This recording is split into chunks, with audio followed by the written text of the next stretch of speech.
Good afternoon, I'm Ren Wadsworth, and this is your nonstop local news update.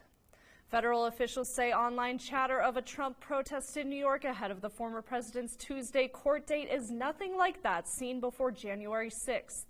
The officials say Trump's expected arraignment has led to a modest outburst of online threats featuring calls for violence. But this time the chatter has been disorganized, sporadic, and lacks the coherent planning seen in the lead up to the 2021 attack on the U.S. Capitol. However, current and former national security and law enforcement officials are wary that far-right extremists are now more likely to use encrypted communications. Tomorrow morning, Trump will become the first former or sitting president ever to appear in court charged with a crime.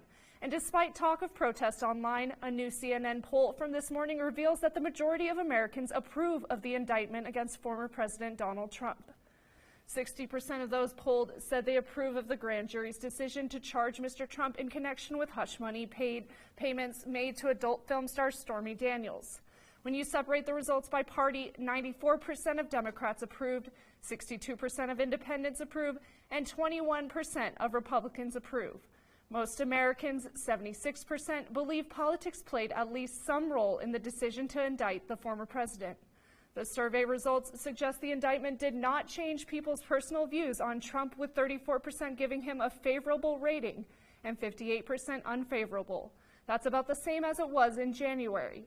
The poll was conducted for CNN March 31st and April 1st. The margin of error is plus or minus 4%. Looking to the sky, new updates as we learn the suspected Chinese spy balloon that crossed the U.S. earlier this year was able to transmit information to Beijing in real time. According to a CNN source, the U.S. government is currently unsure whether the Chinese government could wipe the data as it was received. The U.S. was aware of the balloon's path and was able to protect sensitive sites and censor some signals before the balloon was able to pick them up, officials say.